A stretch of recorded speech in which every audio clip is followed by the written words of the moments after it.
Hey everybody, I am Hot Chocolate all over the world. And everybody wants to know, and I'm sure you do too, why do I call myself Hot Chocolate? Well, grab some popcorn, honey, and your favorite bottled water or healthy, nutritious beverage like I'm drinking here, Blue Frog, which is healthy nutrition and gives you a little bit of energy along the way, right?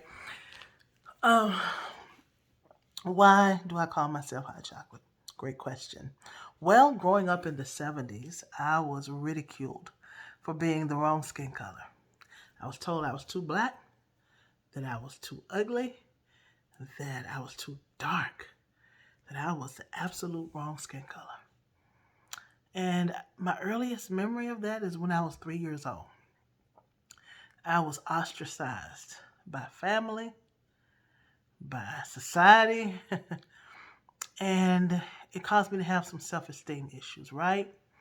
So I was blessed though, and still blessed to have a great mother who's still alive. She'll be, I know, I was going to say 70 this year. She'll be 80 this year. She's 79 actually.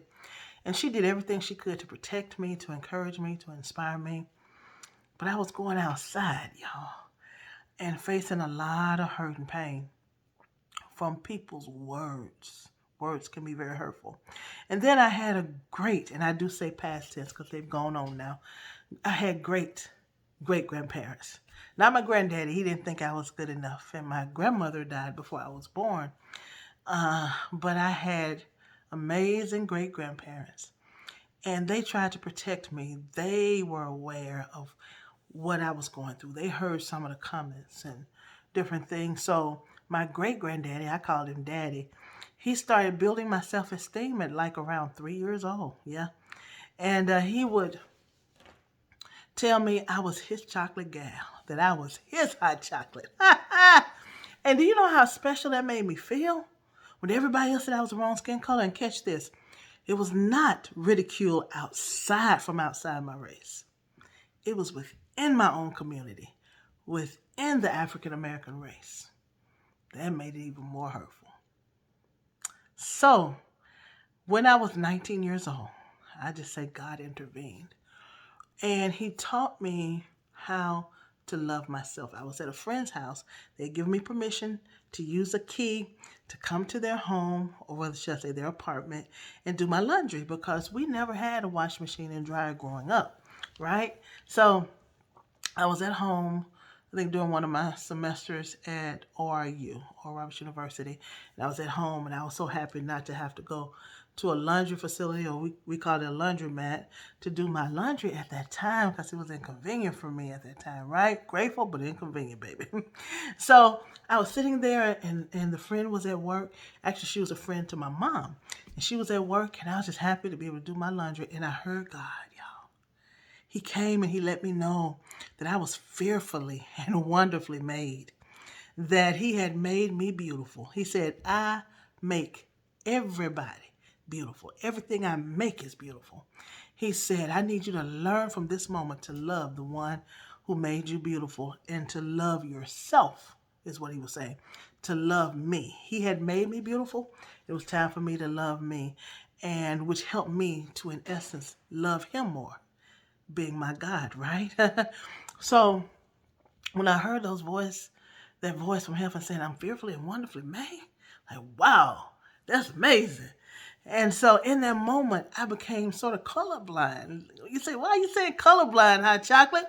Because all of a sudden, nobody's skin color mattered to me. I just loved you for you. And anyway, in elementary school, my best friend was a Caucasian girl, Sasha Kirkland. I don't know if she's still alive or around, but if you are around, Sasha, I still love you for befriending me. Because children would walk away from me because they would say I was too dark. And so when a light-skinned person came, serious, real story, seriously so, they would then say, oh, we don't want to play with you no more. We want to play with them. And I'll be left there standing hurt, broken as a kid, as a child. So when I learned to love myself at 19, my whole world opened up.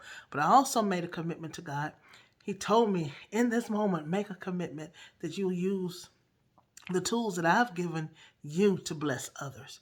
So one of the tools was the name Hot Chocolate, which my great grandfather had used to affirm me.